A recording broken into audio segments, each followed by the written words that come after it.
and welcome to a new episode of Brainoholics.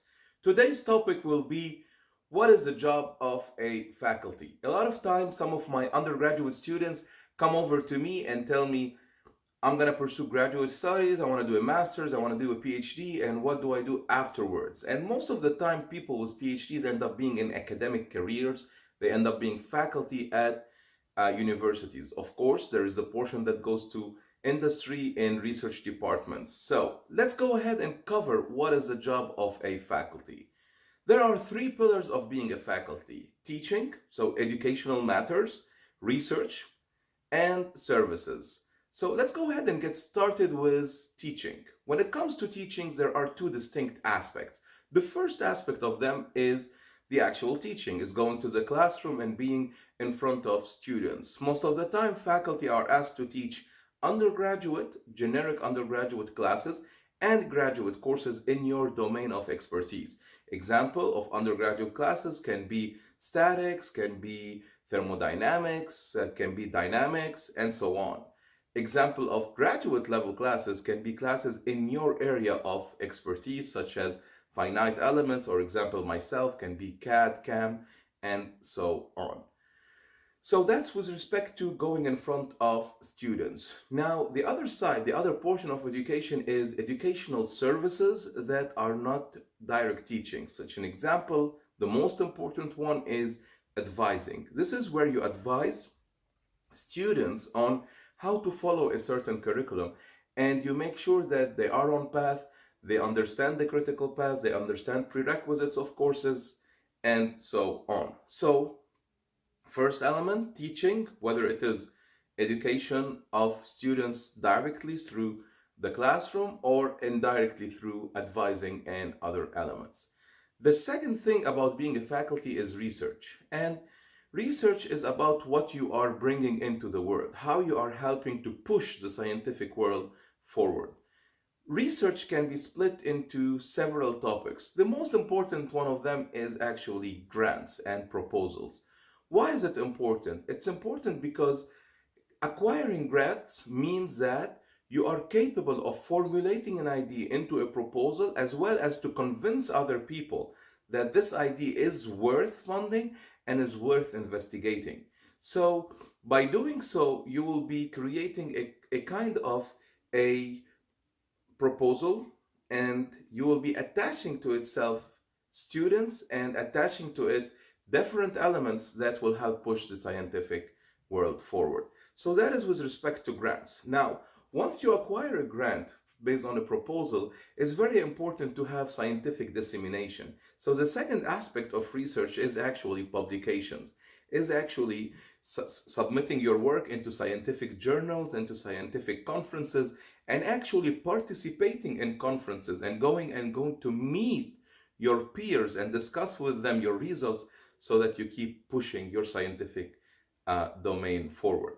So when it comes to research, we can distinctly talk about proposal and scientific publication. Now, between education and research, there has to be an organic link. Example, part of your duties as in research is to advise graduate students getting their PhDs and their masters. And by doing so, you're indirectly doing an educational and a research element. So that is for research. Now, moving on to services, a lot of time, unfortunately, this aspect of being a faculty is not as well put forward, especially in promotion committees. Most of the time we look at the research publications, we look at teaching evaluations, but we don't take services as seriously into account. I fundamentally believe in services because services help bring together all the different aspects of an academic department. What are services? Services can be at large and to the university. Examples of services can be outreach. When you go out there to high schools, talk to students, when you do programs, STEM programs, this is outreach. This is outside of the university. However, within your university as well, you can do services to your college, you can do services to the university. Example, you can be a senator in the faculty senate. This is for university at large. You can participate in college activities and in committees relevant on academic matter. For the department, the most important one can be participating into accreditation efforts. And example, in the engineering domain, we have ABET accreditation. So services can have the outside world, the outreach activities, as well as inside the university, the committees and the services to make sure that things are happening with standards. So now that we have covered the three pillars of being a faculty, the first one, education, the second one, research, the third one, services, let's talk and emphasize on two types of universities, because not everyone is expected to have proposals, not everyone is expected to be teaching 17 courses. Now, the difference comes from the type of the university. If the university is more a research university, in such a case, you can expect that research becomes the emphasis, and you can expect that faculty are required to publish and are required to push forward a certain proposal and their scientific ideas much more prominently than teaching universities.